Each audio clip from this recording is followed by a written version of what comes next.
estamos aqui reunidos para estudar junto a palavra, como parte da nossa adoração ao nosso Pai. Eu apenas estou aqui facilitando esse estudo, mas é você que veio para estudar a palavra, para receber a palavra. Você tem que aplicar ela em sua vida, amém? Perguntar sempre, o que é que de forma prática tu estás me ensinando, meu Pai? Fala comigo através do teu Espírito agora, me dá entendimento dessa palavra e Ele vai te dar, amém? Ageu capítulo 2, nós vamos ler a partir do versículo 1 até o versículo 9. No segundo ano do rei Dário, no segundo ano, no 7º mês, ao 21º do mês, veio a palavra de Yahweh por intermédio do profeta Ageu, dizendo, fala agora a Zorobabel, filho de Salatiel, governador de Aldá, e a Josué, filho de Josadaque, o sumo sacerdote, e ao resto do povo, dizendo, quem dentre vós que tenha sobrevivido, contemplou essa casa na sua primeira glória? E como a vedes agora? Não é ela como nada aos vossos olhos? Sê forte, Zorobabel, diz Yahweh, e sê forte, Josué, filho de Josadaque, o sumo sacerdote, e tu, todo o povo da terra, sê forte, diz Yahweh, e trabalhai, porque eu sou convosco, diz Yahweh dos exércitos. Segundo a palavra da aliança que fiz convosco, quando saístes do Egito, o meu espírito habita no meio de vós, não temais. Pois assim diz Yahweh dos exércitos, ainda uma vez, dentro em pouco, farei abalar o céu e a terra, e o mar e a terra seca. Farei abalar todas as nações, e as coisas preciosas de todas as nações virão, e encherei de glória esta casa, diz Yahweh dos exércitos. Minha é a prata, meu é o ouro, diz Yahweh dos exércitos. Vamos todos ler o último versículo, que é o 19 ao 9. A glória dessa última casa será maior do que a primeira, diz Yahweh dos exércitos. E nesse lugar darei a paz, diz Yahweh dos exércitos. O ano da preparação, no sentido que o Espírito Santo me deu, de que a gente se prepare para as coisas superiores que Ele tem para nós. Amém? E nessa série, o tema da série é Forjando Líderes, Celebrando Unidade. Celebrando Unidade. Forjando Líderes. Então vai ser uma série sobre liderança, sim. É uma série sobre preparação de liderança. É uma série de mensagens para que vocês saibam o que é um líder, como preparar um líder à luz da Escritura. Não é a liderança que o mundo conceitua a liderança, mas é uma liderança que está acima do que o mundo pode entender e conceituar. E quando eu falo mundo aqui, eu estou falando dos ímpios, daqueles que não tiveram o novo nascimento da água e do Espírito, não tiveram revelação das coisas superiores e eternas. Amém? Então o mundo não pode acessar coisas que foi dado a mim e a você acessarmos. São coisas que estão garantidas para você e para mim. Então a gente precisa fazer bom uso disso, porque isso só é enquanto a gente está aqui na nossa peregrinação. E hoje ouvides a minha voz, não endureçais o vosso coração. Então a gente tem uma responsabilidade de ouvir, primeiro identificar quem está falando. Se for o homem, se for Marcos Cefas, então pode endurecer o coração mesmo. Mas se for a Marcos Cefas uma mensagem, um timbre humano, mas está falando uma mensagem daquele que é fiel e verdadeiro, então você tem que saber quem está ouvindo e não endurecer o teu coraçãozinho. Amém? Aleluia? Até quando a gente está caminhando junto, né? E esse momento gostoso. Eu tive uma visão, não sei se foi uma revelação, de um salto no futuro. Daqui a 5 ou 10 anos, não sei. E lá nós olhávamos e lembrávamos de um período que a gente passou se reunindo numa casa. Que a gente passou se reunindo numa sala de visitas, né? Porque a casa tem cômodos. Sala de visita, sala de estar, copa, varanda, cozinha, quartos, né? Banheiros, área de serviço. Então, em uma residência, a gente passou um tempo se reunindo. Não sei se esse tempo ainda vai demorar, mas nós estamos vivendo isso agora. Mas aquela visão que eu tive, a gente olhava com alegria, com gratidão, com saudade. E nós podemos olhar para todos os momentos da nossa vida, desde a época que você se converteu até agora, okay? No momento que você se consagrou mais, até hoje. Lembre-se sempre, não com apego saudosista, isso adoece, mas lembre-se sempre com gratidão. Aleluia? Honrando não A, B ou C. Não um sistema, não coisas terrenas, não equações humanas, mas honrando aquele que é o autor da nossa salvação. Está escrito assim? Que ele é o autor da nossa salvação? Parece uma poesia isso, né? Que coisa tão linda. Ele é o autor da minha salvação, da sua salvação, da nossa salvação. Aleluia? Aleluia. Então, nós hoje, nessa mensagem, começando hoje, iremos falar sobre visão e missão na formação de líderes. Visão, missão e liderança. 3 elementos. E o nosso ponto de partida e fundamento e exposição é a palavra. Então, durante toda a ministração, nós vamos voltar para essa palavra, ministrar, porque a gente está expondo a palavra. Amém? Então, permaneça com a sua Bíblia aberta aí em o livro de Ageu. Ageu, capítulo 2, versículos de 1 a 9, foi a leitura inicial. E o texto principal que eu quero destacar é justamente esse versículo 9. O versículo 9 diz: a glória desta última casa será maior do que a da primeira, diz Yahweh dos exércitos. E neste lugar darei a paz, diz Yahweh dos exércitos. Aleluia. É preciso a gente entender que a obra não é nossa. A obra da salvação em nossa vida pertence a Ele. A gente entregou a nossa vida a Ele. E a nossa obra ministerial, o que é o ministério, gente? É uma comunhão. Se nenhum ser humano é uma ilha, muito menos os salvos. Nós somos chamados a viver em família. Na verdade, conceitos de igreja aí, modernos, longe da palavra, falam de coisas estranhas ao que é a igreja. Mas as palavras bíblicas que determinam, de fato, e significam, e devemos sempre nos ressignificar se estivermos fugindo delas, falam de igreja como família, como comunhão. A palavra em hebraica, kahal, é uma comunhão congregacional. Interessante que kahal traz esses 2 elementos. A necessidade de nos unirmos, estar em reunião, é a palavra congregação, e não é só uma reunião. É uma reunião onde há comunhão. Então, kahal, comunhão congregacional. E no Novo Testamento, há uma palavra do grego, koine, neotestamentário, daquele período do primeiro século, que é a palavra eclesia.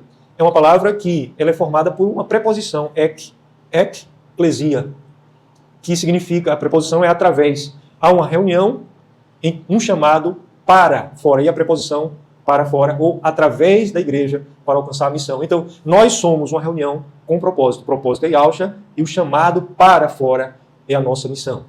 Amém? Há um chamado para fora, que é a missão da igreja. Agora, quando devemos avançar? Avançamos mesmo quando aparentemente não houver glória. Então, interessante, foi nesse momento que o Espírito me lembrou a visão e os sonhos, né, que tanto perturbou a irmã, porque ela, até muitas vezes com lágrimas, ela falava lá, na época com o irmão que estava lá dirigindo, o diácono, na época estava à frente lá, ela falava com ele, e ligava para mim, e ligava para ele durante a semana, várias vezes, falando daquela visão e aquele sonho repetitivo que ela teve, e, na verdade, o Espírito estava nos preparando, e preparando a mim, não porque eu seja mais importante, mas porque era necessário preparar a mim sobre uma situação em que eu seria deixado, em que eu estaria em morte realmente, e eu não entendia. Porque a visão que ela teve é que eu estava no altar, morto, literalmente morto, e uma espada sobre mim. Uma espada também deitada em cima de mim.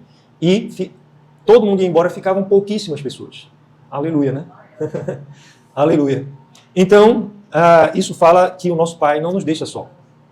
Nem nos momentos mais difíceis que você atravessar, Ele não deixa só. E eu não estou querendo usar uma visão como base, não, porque isso a Escritura é quem diz, antes de qualquer visão, de qualquer sonho de alguém, né? O nosso Pai fala sobre isso. O profeta Ageu, ele falou para o povo num período assim, onde a glória humana, a glória visível, tinha ido embora. A glória visível tinha ido embora. Vamos se contextualizar, para quem não conhece a história. Ageu é um profeta do período pós-cativeiro babilônico. A nação de Israel viveu um período de grande glória, de muita riqueza. Davi foi um rei em que adquiriu muita riqueza. E Salomão, filho dele, que herdou o trono também, multiplicou ainda sobremaneira as riquezas que haviam sido adquiridas no tempo de Davi. Salomão, muito sábio, né? Mas acabou também se desencaminhando porque se orgulhou. Isso aí também serve para nós como um alerta, para que no período de aparente glória terrena ou visível glória, não nos orgulhemos. Então isso aconteceu com Salomão. Mas depois os reis que reinaram depois de Salomão foram solidificando o desvio. Foram concretando ainda mais o afastamento de simplicidade, de piedade, de dependência do autor da vida. A ponto de se tornar uma nação que era uma nação monoteísta, a nação que tinha revelação da verdade, se tornar uma nação idólatra, que seguiu atrás de ídolos vãos. Inclusive houveram reis e rainhas que levantaram falsos profetas, um falso sacerdócio, para seduzir o povo atrás de ídolos vãos. Então, na época de Esdras e Neemias, que é um período já de restauração depois do cativeiro babilônico, Esdras e Neemias vão descobrir a lei perdida, jogada, empoeirada, escondida lá nos escombros do templo. E eles voltam a lei para o povo. E é um período, então, de reforma e avivamento espiritual, quando o povo volta-se agora a viver como no princípio da palavra. Mas esses ciclos de reencontros e desencontros, por causa do pecado, se tornou na história da nação de Israel e também, lamentavelmente, na história da igreja. E a gente pode ver isso, às vezes, na nossa própria história também pessoal. Vocês estão comigo? Então, tudo está escrito é para o nosso ensino, diz o apóstolo Paulo, é para a nossa edificação. Aleluia? Aleluia? Então, cuidado nesses momentos de glória, nesse momento quando as coisas parecem estarem fluindo, a riqueza, né, os bens materiais, a saúde, etc, etc. Nós precisamos ter cuidado com isso. E agora o povo estava vivendo um período de destruição, de reconstrução. Mas haviam ali duas gerações. A geração que viveu e sobreviveu ao cativeiro babilônico. Foram pessoas que foram deixadas ali na terra e elas chegaram a ver a glória do primeiro templo, do templo de Salomão.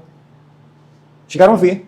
Elas estavam ali. E eu quero que vocês entendam que ali estava havendo um conflito de gerações. Amém? Estava ali vendo pessoas que estavam cabisbaixas, pessoas que estavam tristes, porque elas se lembravam com saudosismo do período da glória anterior. Elas estavam presas ao passado. Elas haviam aprendido também uma maneira de viver no passado, que foi antes do cativeiro babilônico. Qual era o retrato espiritual da nação de Israel ali antes do cativeiro babilônico? Era um retrato de glória, mas pecado. Eles tinham uma espiritualidade? Tinham. Eles tinham religiosidade? Tinham. Então havia uma geração que lembrava daquelas coisas como se todas elas fossem coisas boas. É claro que eles entendiam que tinha havido idolatria ali e tal, e veio um castigo. Os que eram realmente fiéis, piedosos, entendiam isso. Mas mesmo assim havia essa geração cujo coração estava preso lá atrás. E havia também a geração nova que havia voltado do cativeiro babilônico. E estavam ali também trabalhando na reconstrução. Amém? E estava havendo então um choque geracional. Além dessas duas gerações, haviam também outras gerações. Haviam pessoas que já tinham nascido ali, depois do cativeiro babilônico. Então, haviam pessoas que não estavam nem entendendo a história, mas estavam vendo lá pessoas se lamentando, pessoas tristes, outras pessoas querendo puxar a corda para o outro lado, aquela coisa toda, e aquela confusão ali. O que é que isso tem a ver com visão, missão e liderança?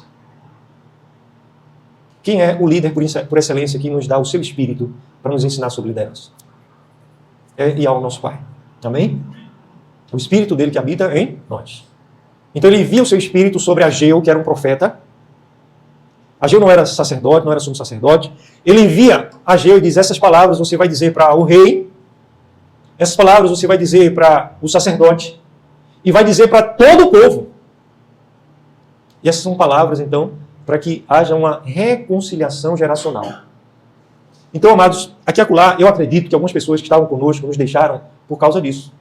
Porque houve um antes e um depois, houve uma ruptura. Vocês devem lembrar que uma das coisas que nós fizemos foi tirar aqueles paramentos, né, litúrgicos de sobre nós e colocarmos ali sobre a mesa, que inclusive chamávamos de altar. Também não estou condenando aqui, entendeu? Mas estou dizendo que a nossa visão e perspectiva muda um pouco. Ou bastante, né? Como a perspectiva é sua, se mudou muito ou pouco. Para mim pode ter parecido pouco. Mas o fato e verdade é que houveram mudanças. Mudanças até em padrões financeiros. Tamanho de prédio. A gente estava num prédio aqui na cidade, há mais de 8 anos atrás, um prédio que naquela época, o aluguel a gente pagava R$ 5.500. Isso acredito que chegaria a beirar um pouco mais de R$ 10.000 hoje. De jeito que o real e a inflação comeu o poder aquisitivo do real, né? Não é aquele índice lá do IBGE, não. O IBGE hoje em dia perdeu a credibilidade de todo mundo, os empresários não acreditam mais no IBGE. Se vocês souberem os acontecimentos aqui, vou fechar meus comerciais para não me demorar, mas procure saber o que aconteceu com o IBGE, por exemplo, essa semana, né, de pessoas que estavam lá e pediram demissão e a turma está se debandando de vez mesmo, porque a coisa está absurda, já passou todos os limites. Mas isso não é de agora. A credibilidade do IBGE já é fraca de bom tempo, né? Então existem os índices aí de inflação, de crescimento do PIB e por aí vai, né? De quantos estão desempregados no Brasil, quantos que estão produzindo realmente levando o Brasil nas costas, então tem tudo isso aí que os dados oficiais parecem se distanciar cada vez mais. O fato é que, naquela época, nós vivíamos uma situação e hoje vivemos em outra situação. Uma situação hoje muito mais simples. Não quer dizer que seja pior. Pelo contrário, eu acredito que seja até muito melhor, mais equilibrada, muito mais saudável, que está nos alavancando para coisas superiores e houve uma preparação para isso. Aleluia? Então, Ageu vai falar com o povo que havia voltado do cativeiro e não via mais aquela glória. O templo que estava sendo reconstruído era um templo muito mais simples, muito menor. Não tinha mais o ouro, a prata, a riqueza que tinha, e havia necessidade de se continuar a missão, a visão ser preservada. E havia necessidade de se levantar agora uma liderança que viesse apaziguar as mentes para que houvesse unidade. Uma das coisas que o Espírito Santo tem trabalhado muito durante esses anos da nossa comunhão, da nossa carral aqui, é nos mostrar que devemos quebrar essa diferença de geração quanto à faixa etária. E se a gente faz reuniões para grupos etários, nós estamos solidificando isso. Então, essa semana o Espírito Santo falou muito forte no meu coração, acredito que foi terça-feira, sobre isso, que a gente precisa de alguma maneira mudar. Não é fácil, mudanças não são fáceis. Mas a gente continua com reuniões homogêneas. E a gente precisa trazer a ela a riqueza das reuniões heterogêneas, quanto à faixa etária, quanto a sexo masculino e feminino, né? E etc. E a gente precisa disso. Mas eu só estou dando um toque como exemplo. E aquela liderança era uma liderança que estava sendo levantada para unificar, para trazer unidade. Enquanto, amados, nós não entendermos a importância das nossas reuniões, nós não daremos a elas prioridade. E às vezes, né, tem uma pessoa muito inteligente, sabe, eu acredito que é sabedoria do alto também, que costuma dizer assim: quem tem desculpa, não tem mais nada. E né, parece que é verdade mesmo. Então, para tudo que a gente não quer, a gente arruma uma desculpa. Mas quando a gente tem o entendimento do valor, nós priorizamos. Nós priorizamos. E nós estamos aqui para construir algo. Amém? Para construir algo. Agora, veja o que é que o nosso Pai diz através de Ageu. Versículo 4 aí. Permaneça com a sua Bíblia aberta, né? Ele diz: ora, pois, sê forte, Zorobabel, de Zial, e sê forte, Josué, filho de Josadac, o sumo sacerdote. E tu, todo o povo da terra, sê forte, diz Zial, e trabalhai, porque eu sou convosco, diz Zial dos exércitos, segundo a palavra da aliança que fiz convosco, quando saístes do Egito, e o meu espírito habita no meio de vós, não tem mais. Aqui está nos falando de missão. A nação de Israel, ela recebeu uma honra de uma missão. Que missão é essa? Proclamar ao mundo o nome, o conhecimento de quem é o Salvador, o Rei Eterno, o Soberano, aquele que habita no mais alto lugar. Por isso que uma das palavras que o designa em hebraico é Altíssimo. Então, a nação de Israel, em todos os livros de teologia, de contextualização histórica, mostram-nos que ela teve esse mandato que se tornou também a sua própria cultura. É interessante as festas da nação de Israel, que são as bodas do Cordeiro, no plural.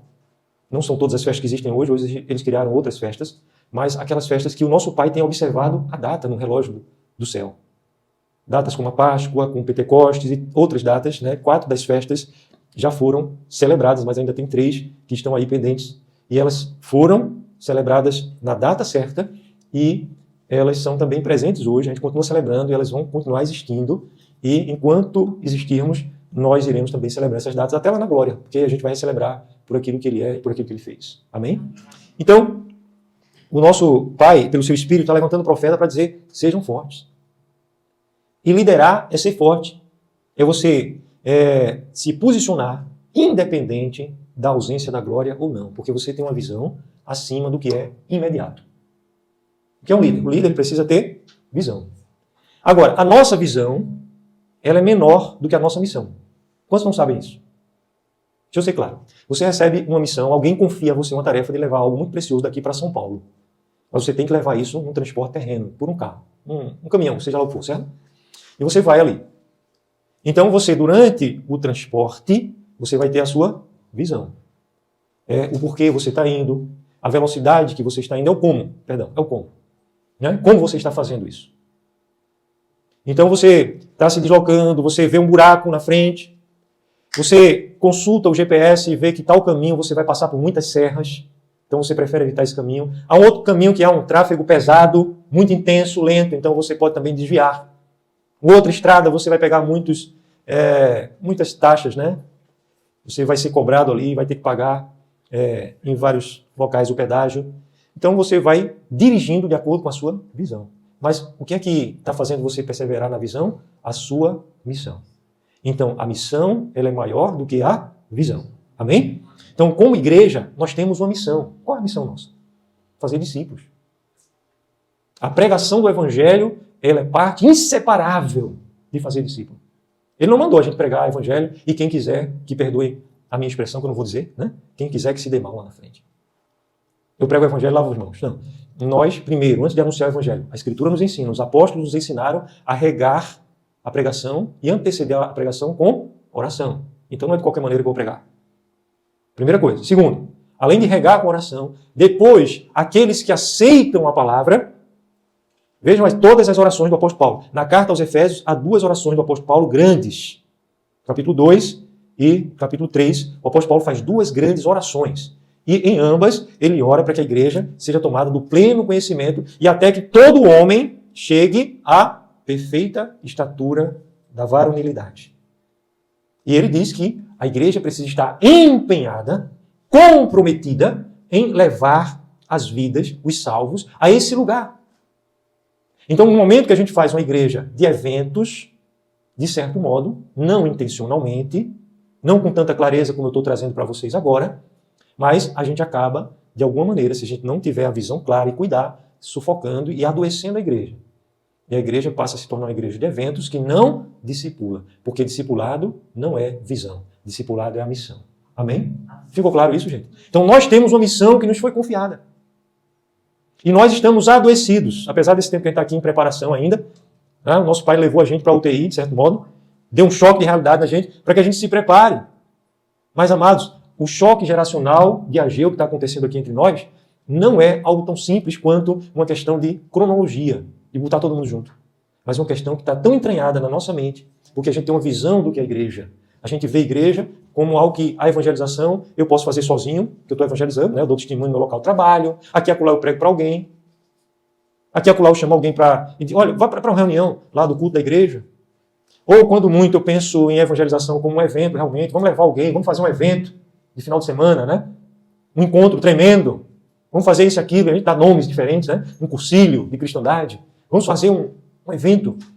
E aí a gente fica evangelizando dessa maneira. Ou então uma cruzada, vamos chamar um grupo de louvor. Essas coisas têm o seu valor. Mas nós precisamos entrar num posicionamento de uma intencionalidade constante e crescente de discipulado. Então, eu e você, e cada um aqui, porque nós estamos de mãos dadas, amém? Amém? Aleluia. Cada um de nós precisamos acessar um lugar de cura, um lugar de maturidade, um lugar de produtividade, em que a gente esteja agindo continuamente de forma intencional no discipulado, na missão. E agindo continuamente e de forma crescente também. Porque é algo que começa, mas é algo que também a gente vai se afinando de fazer. Então, quando você começa a fazer algo no caminho certo, o próprio Espírito também vai te ajudar e você vai se desenvolver nisso aí. E nós precisamos fazer isso de forma coletiva, como comunhão, como carral. Eu posso fazer sozinho, não vai ser aquilo que ele esperou. Eu não vou estar usando todo o meu potencial. Quando a gente faz isso coletivamente, eu preciso de vocês, vocês precisam de mim, cada um precisa um do outro aqui na nossa comunhão dos santos. Amém? Aleluia. Então, o profeta Ageu é levantado primeiramente para dizer isso. Para dizer que esse processo e essa liderança estava ali pronta para aquele tempo de transição, mas precisaria haver uma apaziguação, uma mudança de mente. E a primeira coisa para que a gente chegue a esse lugar que o Pai quer e que é nosso potencial vivermos é mudarmos a nossa mente. Amém? E eu me incluo nisso, viu, gente? Eu me incluo. Mas eu não sei como eu estaria vivendo se não tivesse havido aquela ruptura, se não tivesse acontecido o cativeiro babilônico. Foi um período de grande dor para mim. Eu quero lembrar, estamos celebrando 8 anos disso, mas Ial estava comigo. Amém? E está conosco. Aleluia. E ele tinha coisas superiores, então ele permitiu o cativeiro babilônico, vamos dizer assim, né? Porque se não fosse assim, como é que nós iríamos nos despertar para isso? Para o discipulado. Como é que você para um trem sem freio a quase 500 km por hora? Né? Num pique enorme, virado. Numa agenda, num ativismo ali enorme. Você entrou naquele mecanicismo e você está vivendo intensamente aquilo ali, você está se doando por aquilo ali. Então foi algo tão forte que me fez adoecer. Em 2018 também eu tive um câncer avançado e recebi milagre da cura. Aleluia. Amém. Então, são coisas que a gente deve lembrar, não como saudosismo, mas com o coração agradecido, porque saber a nossa história é saber que Ele está dirigindo nossos passos, é saber que há uma construção, que há um propósito e que mais do que a visão é a nossa missão. E quando a gente tem a visão da missão, quando a gente percebe a nossa visão se alinha com a missão. A gente tem visão local, como ministério temos. Existem muitas coisas que são a nossa identidade como comunhão. Muitas coisas que o Pai nos deu durante esses anos. Aleluia. A visão fortaleceu sobre nós a visão da graça, fortaleceu sobre nós a visão da justiça, porque a graça é uma consequência da justiça. Eu estava falando no automático, eu estava pensando em outra coisa. O trono dele tem... Qual o fundamento do trono dele? A gente pregou recentemente, ministrou recentemente. É justiça e juízo, ou justiça e verdade. Amém? Aleluia. E de onde é que vem o amor, onde é que vem a misericórdia, a compaixão, de onde é que vem a obra que Yahshua realizou por nós? Tudo isso é decorrência porque Ele é justiça e juízo. Aleluia. A base do seu trono é essa. Então, a visão, ela sustenta um trabalho de uma forma imediata. Ela vai fazer com que a gente se desloque agora. É como você dirigindo um carro na estrada. Você vai determinar a velocidade que você está indo. Se for velocidade de mais, você não vai cumprir a sua missão. Se for de velocidade de menos, o que é que você está fazendo? Se você tem uma missão a ser realizada. Então, nós precisamos estar avaliando. A visão vai fazer com que a gente consiga avaliar a velocidade. Será que a gente está indo devagar demais? Né? Será que o Marcos Sérgio está indo devagar demais? Cada um aqui está indo devagar demais na missão? Para alcançar a missão? Será que a gente está indo tão aceleradamente que a gente está envolvendo perigos, riscos? Então a gente precisa estar avaliando. E avaliando de forma pessoal. A minha pergunta agora é a você, a cada um que está aqui. Como é que você está envolvido e envolvendo-se nisso? Porque, eu volto a repetir, nós estamos construindo aqui um ministério que é nosso, não é de A, de B, de C, é nosso ministério. O Pai nos confiou uma missão. A palavra ministério é serviço. Nosso serviço é em função da missão. Quando eu estou dirigindo o carro, a minha visão, eu estou servindo. A visão é um instrumento do meu serviço. Qual serviço? Dirigir. E é um trabalho isso? É um trabalho, é cansativo, né? Eu costumo dirigir, já dirigi o Brasil quase todo. Aleluia. Estou falando literalmente, dirigir um carro. É um serviço, é um trabalho, é cansativo, é desgastante, requer a sua atenção. Você fica, todos os seus nervos, eles ficam em estado de alerta. E dependendo da velocidade que você vai. Então, o ministério que nós estamos construindo, ele requer de nós uma velocidade.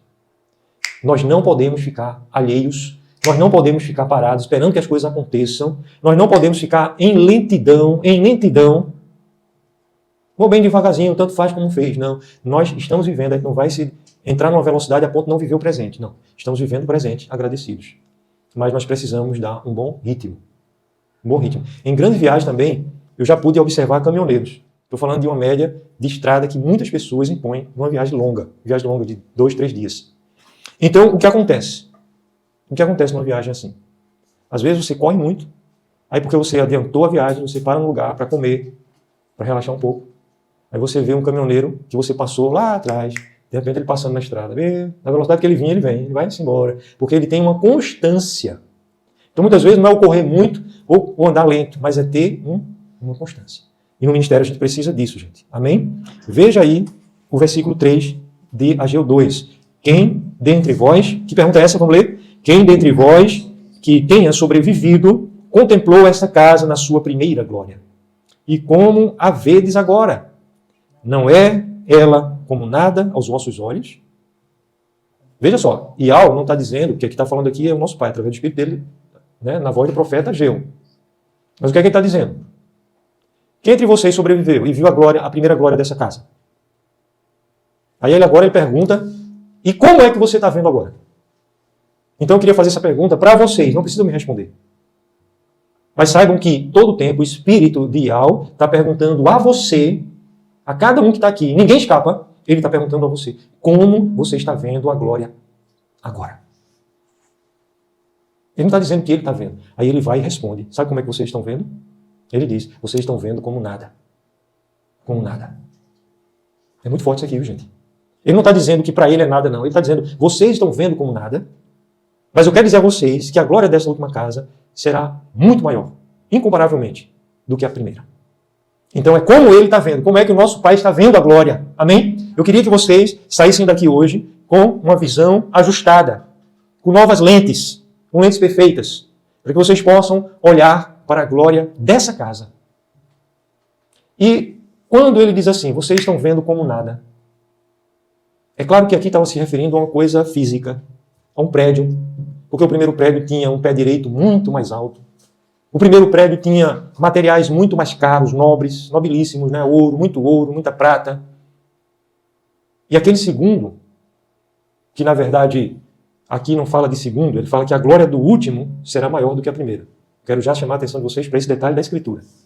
Mas o fato é que as pessoas estavam vendo aquilo como algo sem maior valor.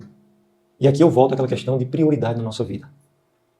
Porque aquilo que a gente entende que tem valor, um valor congregacional, a gente passa a priorizar isso. Amém?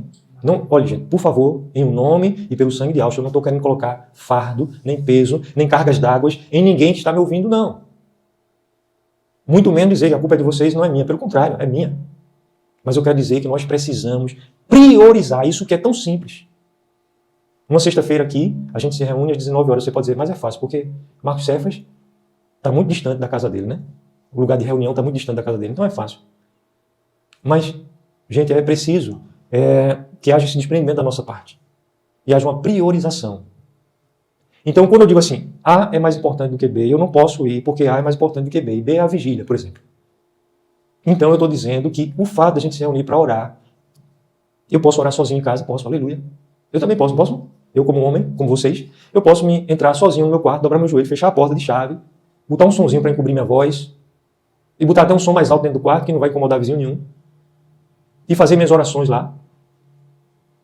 Mas existe um valor que Ele deu à glória dessa casa. Amém? Eu queria que a gente entendesse isso, pessoal. A gente entendesse. É algo simples. Ah, mas eu não gosto. Ah, mas parece ser uma coisa assim que não envolve o meu coração. Se lá tivesse um videogame da oração, pudesse jogar videogame, né? Ou tivesse uma série da Netflix, né? Tivesse passando lá sobre a oração, uma nova série e tal, né? Muitos atores, aquele negócio todo, vários cenários, um enredo bem envolvente, né? Que o pessoal lá de Hollywood são mestres em criar esses enredos, sabe-se lá de onde vem a inspiração maligna deles, né? Parece que a gente está cada vez sabendo mais de onde vem. Até de comer carne humana, né? Mas, meus comerciais à parte, vêm as histórias, bonitas histórias, enredantes histórias, a ponto de você ficar vidrado ali 2 horas e 50 minutos. 3 horas, 4 horas, 5 horas. Você fazer uma maratona, você maratonar, você virar à noite. No outro dia você ir trabalhar feito uma múmia, ou não querer nem trabalhar, né? Mas você maratonou, porque o teu coração quis maratonar. Mas, gente, quando eu era menino, eu pensava como menino, eu sentia como menino, eu falava como menino e eu agia como menino. Mas quando eu cheguei a ser homem, eu precisei desistir. Maturidade vem com decisão. Eu desisti, o apóstolo Paulo diz, eu desisti, foi ele o agente, ele é o sujeito da frase. Ele diz, eu desisti das coisas próprias de menino. Menino faz o que dá gosto, o que é bom. Mas orar, ficar ali de joelhos, né? Eu mesmo não gosto, eu tenho vergonha de orar. Eu tenho vergonha. Pregar o evangelho, anunciar o evangelho, me expor.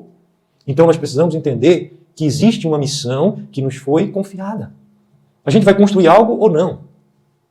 E daqui 5 e 10 anos, nós teremos construído algo ou não? Nós estamos construindo grandes coisas, nós cremos. O que a gente viveu até aqui é uma construção, principalmente, acima de tudo, dele. Mas a nossa parte na história, o que estamos fazendo? Quando é requerido algo de nós? A nossa parte, gente. O que eu tenho que pensar, a minha vida está numa chia e alcha, aleluia, eu sou salvo porque eu estou, né, como a gente cantou aqui, se a graça é um oceano, eu estou me afogando, aleluia, eu estou vivendo isso. Ele tem me amado, o amor dele é eterno, o amor dele não vai ser maior nem menor por mim, não vai ser maior ou menor, quer eu faça ou não. Agora, eu vou ter perdido de fazer o que eu podia fazer. De ter vivido o que eu podia viver para a glória dele. E o que eu podia viver, o que ele preparou e determinou como congregação. Porque a única maneira de eu viver igreja eterna, igreja gloriosa, igreja indivisível, é vivendo na igreja local. Aí eu posso viver o evangelho sozinho, como se fosse um eremita. Vou procurar a montanha mais alta, vou fazer uma casa lá e vou morar lá sozinho, e ter minhas orações, e aleluia, vou ser salvo. Mas o propósito dele não foi isso. Aí eu posso viver isso só com a minha família. Aleluia, eu vou viver isso com a minha família, mas o propósito dele não foi esse. Ele me deu uma missão. E para que essa missão seja enriquecida, ela viva o seu potencial, ele nos chamou para estarmos juntos. Sabe o que ele diz nessa história aqui? Vocês estão pensando que é questão de prata e de ouro? Veja só, vamos ler. Quando ele fala assim, e ao ele dá uma dura mesmo, viu? Ele chama na grande, como diz o jovem, né? ele chama na grande aí, o que é que ele diz aí? Vamos lá. Minha é a prata. Meu é o ouro, diz Yahweh dos Exércitos. É tipo assim, não se trata disso, a glória que vocês estão querendo buscar. Vocês estão querendo ver. Então, não se trata de coisas materiais. Não se trata de recurso material, porque ele, se fosse isso, se é meu. Vocês acham que é de vocês? Porque vocês estão saindo do cativeiro sem prata, sem ouro, vocês estão numa época de crise. Que a gente poderia pensar. Algumas vezes eu falo isso de mim mesmo. Eu me peguei pensando assim, mas se eu tivesse com muitos recursos agora, por exemplo, se eu tivesse faturando uns 100 mil por mês, nós estaríamos num prédio bem confortável, grande, bem centralizado aqui na cidade, adquirindo ou construindo um prédio próprio também. A gente ia usar marketing em rede social, multimídia, onde fosse, e também nas redes, né, na mídia tradicional, sei lá, rádio, televisão, até televisão. Abrindo aqui na cidade, na região. Equipes iam fazer cortes da mensagem para a gente ganhar notoriedade. E a gente ia ter reuniões onde mais e mais pessoas iam estar presentes. A gente podia fazer, como épocas passadas já foi feito também, e que, por uma direção que eu recebi, eu fui cortando aquilo que já era feito, mas havia pagamento a pessoas profissionais para participarem da liturgia. E as pessoas profissionalmente iam lá, e a música era perfeita. Mas o Espírito não se agradava, porque ele queria adoração. Então, nós precisamos, né, estarmos observando isso, e a gente fica pensando, então a questão é prata e ouro. Mas ele não quer que a gente construa algo com prata e ouro. É por isso ele diz, minha é a prata, meu é o ouro. Ele quer algo que é muito mais valioso, que não pode ser construído através de prata e ouro, porque o homem começa a colocar o coração no lugar errado. Eu acredito que foi um propósito dele, não seja a nossa missão, é claro, mas faz parte da visão nossa, a simplicidade, os grupos pequenos. Certo dia eu vi um homem renomado aqui no país, um líder religioso, ele falando sobre liderança. Ele tem livros escritos sobre liderança.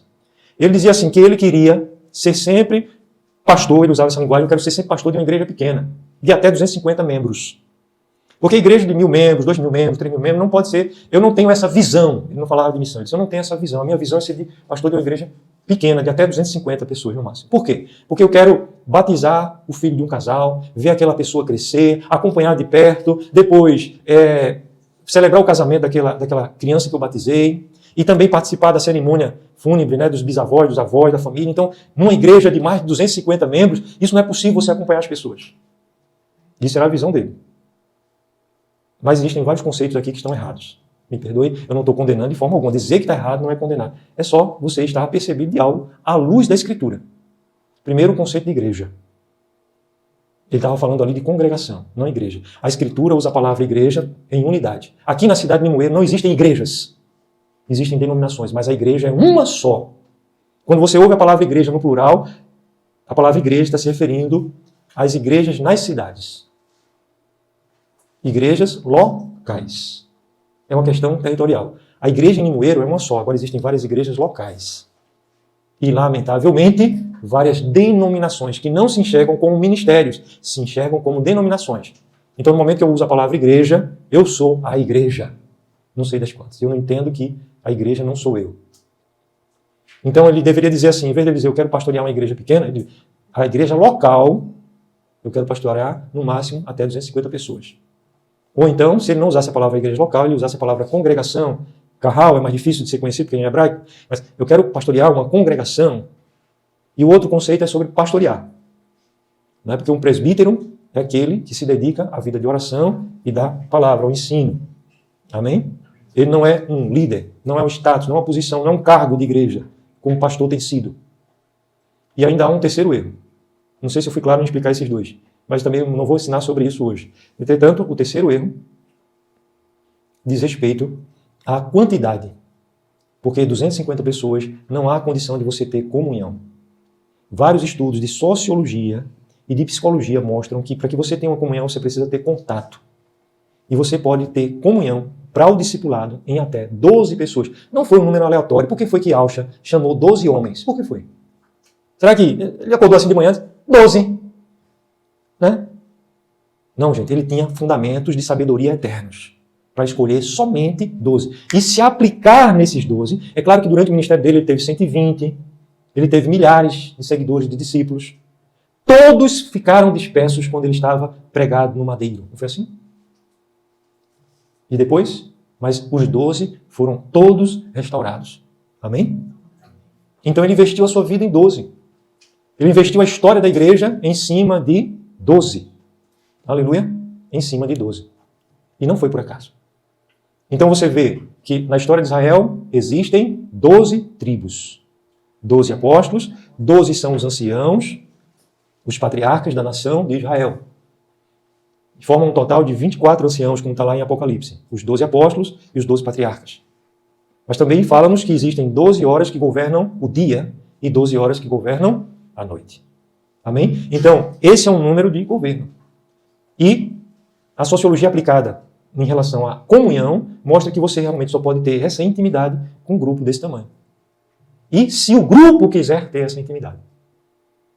Essa comunhão, verdadeira. Estou falando aqui intimidade em relação à unidade, à comunhão. A um levar os fardos uns dos outros, a um estar orando uns pelos outros, a um estar cuidando da vida um do outro, sendo suporte na vida um do outro, lutando as lutas uns dos outros, alegrando-se quando um se alegra, se gloriando para a glória dos outros.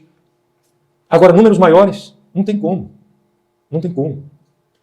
E por isso muitos líderes aí religiosos estão sobrecarregados. E existe realmente uma estagnação. Ministérios antiguíssimos, parece que o missionário vem, luta, chega numa cidade, anos atrás, aí começa do nada, ali aí junta 10, 20 pessoas, daquelas 20, depois, muito tempo, 40, 50, 100, 120, e aí depois fica ali flutuando, aí cai para 90. Aí vem um problema, né? Aquele missionário morreu. Aí vem um líder, outro líder se levanta no lugar dele, aí depois vem um problema espiritual, um pecado, aí já estava em 170 pessoas, aí cai, aí há uma acomodação, aí faz o prédio para fechar a tampa da panela de pressão de vez, e pronto, e a partir dali não passa nada. Porque o prédio é feito para 150, para 200, 250 pessoas e pronto. E aqui eu não quero falar de número de prédio, mas eu quero dizer que a vocação da igreja é para que ela seja sem limites. A igreja aqui na cidade de Limoeiro, ela não pode ter 1000 membros. A nossa congregação não pode. Não é 5.000 membros, não é 50.000 membros. Ela não tem limites. Mas ela precisa viver em pequenos grupos, em uma ordem de liderança, em que haja um contato, em que todo líder esteja liderando e sendo liderado. Todo líder. Em que ele esteja discipulando e sendo discipulado. Isso é para sempre? Não. Isso vai ter resultados para a eternidade, à medida que for sendo vivido em verdade. Mas pessoas morrem, pessoas precisam morar em outros lugares, pessoas mudam de visão, porque imutável é um só. Mas o que for construído nele será para sempre.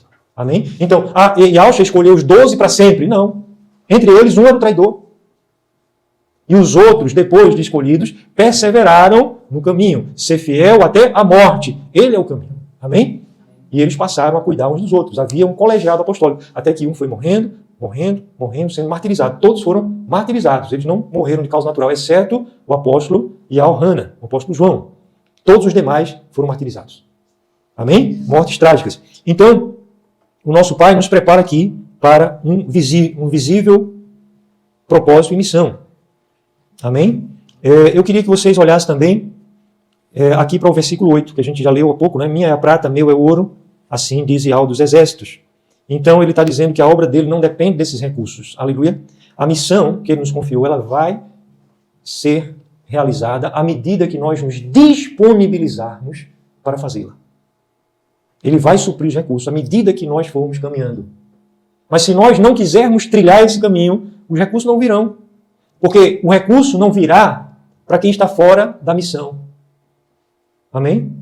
O recurso vai vir à medida que nós estivermos caminhando. Então não se trata de ouro, de prata. A igreja recebeu essa missão eterna e de fazer discípulo. Ele chama aqueles 12, ele começa dizendo que vai preparar eles para serem pescadores de homens, e ele termina o seu ministério dizendo, agora vocês vão. E eu estou com vocês, mas vocês vão fazer discípulos, ensinando-os a guardar tudo o que eu vos tenho ordenado. Amém. Aleluia. E, amados, eu ainda queria mencionar uma última coisa, o fato de que a palavra de Yahweh vem nos dizer que a glória dessa última casa será maior do que a primeira, que está aí no versículo de número 9. Eu queria que vocês observassem o seguinte, primeiro que Yahweh, ele está aqui animando o seu povo. Amém? Amém? Amém. Ele está animando.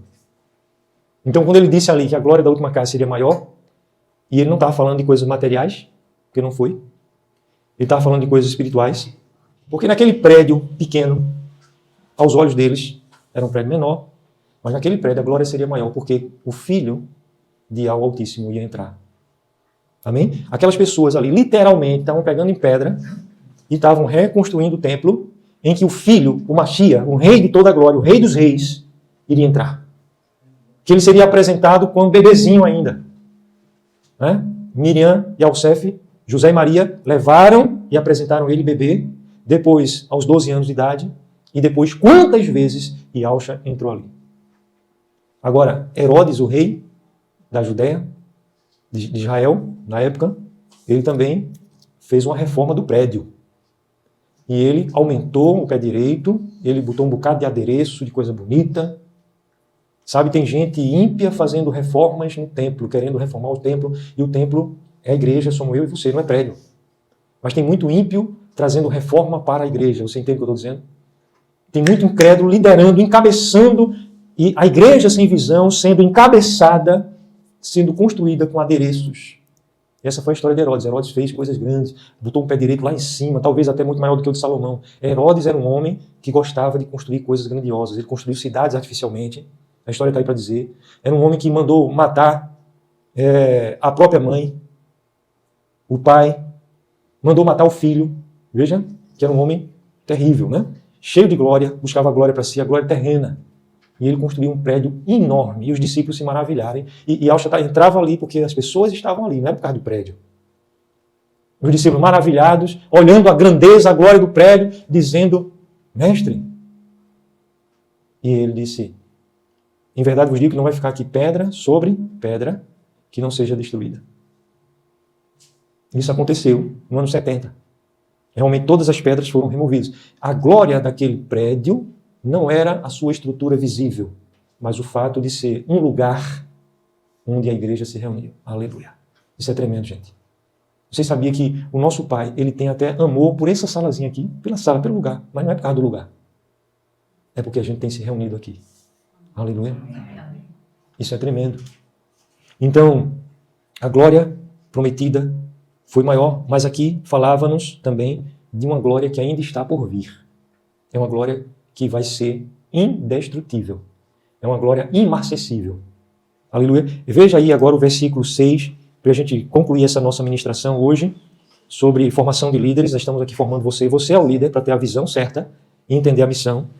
Versículo 6, pois assim dizia ao dos exércitos, ainda uma vez, dentro em pouco, farei abalar o céu, a terra e o mar, e a terra seca.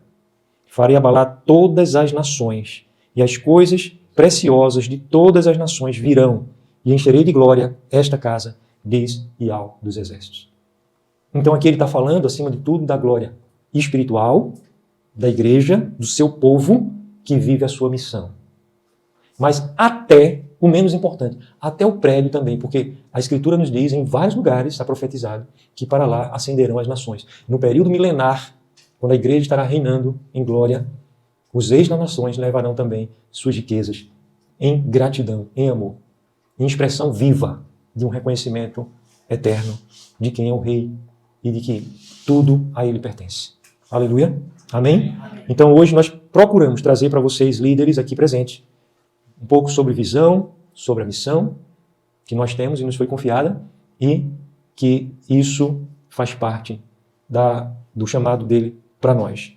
Até quando? Efésios 4, versículo 13. Até que todos nós cheguemos à unidade da fé, à medida da estatura, da plenitude do Machia e Yalcha. Onde há unidade, há paz. Imagine um ambiente onde a gente tem unidade. E eu não estou dizendo aqui que a gente está em desarmonia, que a gente está com raiva um do outro, nada desse tipo, não, gente. Ou que a gente fale mal um do outro pelas costas, jamais. Isso aqui, não, eu acredito, não está acontecendo. Eu espero que esteja bem certo disso, né? Mas o fato é que a unidade é a unidade na missão, a unidade na visão, acima de tudo na missão. E essa unidade ela traz paz, porque ela vai trazer a gente o sucesso.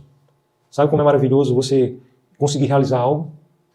Você se empenhar por algo difícil, mesmo que difícil seja, e você conseguir fazer aquilo, isso traz uma satisfação enorme. Um serviço que eu deixei lá na minha casa, na reforma para fazer, foi um dos mais difíceis, que parecia impossível, porque não tinha como acessar. Por cima da casa não tinha como acessar a parte, lá é uma parte grande. E por baixo também não tinha, porque havia um telhado que não suportava peso, a não ser que eu comprasse um equipamento próprio para me levar até lá, tipo uma cestazinha, um braço mecânico ou alguma coisa do tipo. Mas o Espírito Santo me deu uma iluminação de como fazer. E foi um trabalho difícil, mas foi um trabalho que me parecia impossível. E aquilo que me parecia impossível, como diz a música, né? Aquilo que não parecia ter saída, ele me mostrou. E quando eu terminei, durante um bom tempo, e ainda está presente isso, me veio uma satisfação de realizar algo grande, difícil. Então, muito maior será a nossa satisfação ao vermos a realização disso tudo. E Ele está hoje dizendo para cada um aqui que há uma glória maior. E Ele está nos preparando para a gente viver isso.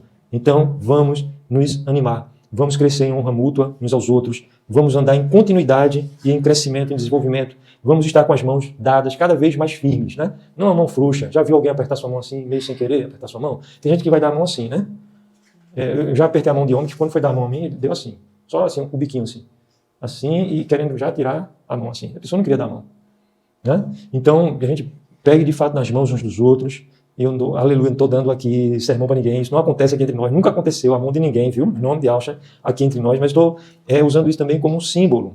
Nós estamos de mãos realmente dadas uns aos outros. Amém? Olhando no olho um do outro e com um coração puro, sincero, diante do Rei da Glória. Que esse nosso tempo, que esse 2026, que eu comecei a chamar de o ano da preparação, tá certo? Que 2026, de uma forma especial, não seja um tempo de comparação com tempos passados, com glórias passadas, com glórias de ministérios A, B e C que estão aí. Que a gente entenda que existe muito denominacionalismo, as pessoas levam muito a bandeira da sua denominação, elas querem muito levar pessoas para a sua placa denominacional, para que se tornem um com ela naquela denominação, porque isso é parte do orgulho do homem. Mas que a nossa bandeira seja Yahweh, a gente possa dizer, não apenas com todas as letras, de boca cheia, mas a gente diga de coração pleno, Yahweh Nissim, Yahweh é a minha bandeira, Yahweh é a nossa bandeira, Yahweh é a minha denominação, Yahweh é a minha congregação, Yahweh é a minha vida, Yahweh é tudo para mim. Aleluia, amém. Que a gente possa avançar assim. Vamos celebrar a Carral, vamos celebrar o nosso aniversário de comunhão, fazendo parte de algo maior do que nós. Eu quero que, ao término desse momento, a gente ore pedindo ao Pai mais discernimento ainda, pedindo ao Pai mais visão para a gente realizar algo que é maior do que nós. Amém? E nós servirmos confiados que a glória dessa última casa será maior do que a da primeira. Amém? E ao estar conosco, a missão é eterna, Ele nos preparou em unidade para esse caminho de glória. Amém. Vamos orar? Se você que me acompanhou até agora, vem estar conosco para participar também desse momento de oração e nos dar alegria e a honra da sua presença. Certamente você será muito bem-vindo, ok? Não esqueça de deixar o seu like aí embaixo. E se inscrever nesse canal, se você não inscreveu ainda, tem aí o nome inscrever-se. Então se inscreva nesse canal. E também compartilhe, tem uma setazinha assim para você compartilhar. Você compartilha no seu Telegram, você compartilha no seu WhatsApp, ok? E outras redes também, até no Instagram, Facebook, onde você quiser, você vai compartilhar esse vídeo, porque vai abençoar outras vidas. Aleluia. Amém. Fica na paz.